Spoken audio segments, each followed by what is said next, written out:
నటసింహం నందమూరి బాలకృష్ణ నటించిన latest movie Daaku Maharaj fantastic కలెక్షన్లతో 2 రోజుల్లో దుమ్ము దుమారం లేపుతూ సగానికి పైగా బిజినెస్ ను రికవరీ చేయగా మూడవ రోజు సంక్రాంతి పండుగ హాలిడే లభించడంతో మంచి జోరును చూపెడుతూ దూసుకుపోతూ ఉంది ఈ సినిమా.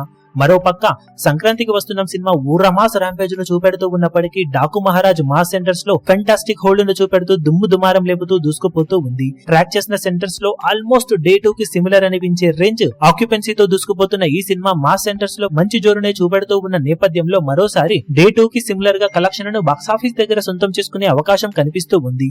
కొన్ని చోట్ల ఎక్స్ట్రా స్క్రీన్స్ కూడా పెంచడంతో ఓవరాల్ గా ఆఫ్లైన్ టికెట్ సేల్స్ లో మంచి జోరును ఇలాగే కొనసాగిస్తే 8.5 కోట్ల నుండి 9 కోట్లకు పైగా షేర్ ను మినిమం వసూలు చేసే అవకాశం ఉంది సినిమాకు. ఫైనల్ లెక్కలు అంచనాలను మించిపోతే 9.5 కోట్ల నుండి 10 కోట్ల వరకు కూడా షేర్ ను మూడవ రోజు డాకు మహారాజ్ సినిమా తెలుగు రాష్ట్రాల్లో సొంతం చేసుకునే అవకాశం ఉండగా ఓవర్సీస్ లో సినిమా మొత్తం మీద ఈ రోజు మరోసారి మంచి ట్రెండ్ నే చూపెడుతూ ఉండటం, కర్ణాటక, రెస్ట్ ఆఫ్ ఇండియాలలో కూడా హోల్డ్ బాగుండటంతో వరల్డ్ వైడ్ గా 12 కోట్లకు అటు ఇటుగా షేర్ ను సినిమా సొంతం చేసుకునే ఛాన్సెస్ కనిపిస్తూ ఉన్నాయి.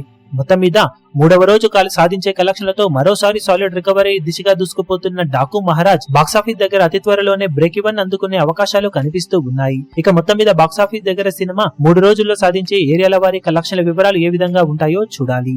ఈ వీడియో మీకు నచ్చినట్లయితే లైక్ చేయండి, షేర్ చేయండి, ఛానల్ ను సబ్స్క్రైబ్ చేయడం మాత్రం మరవకండి. ఏ చిన్న అప్డేట్ ను మిస్ అవ్వకూడదు అనుకుంటే బెల్ ఐకాన్ ను ప్రెస్ చేయండి.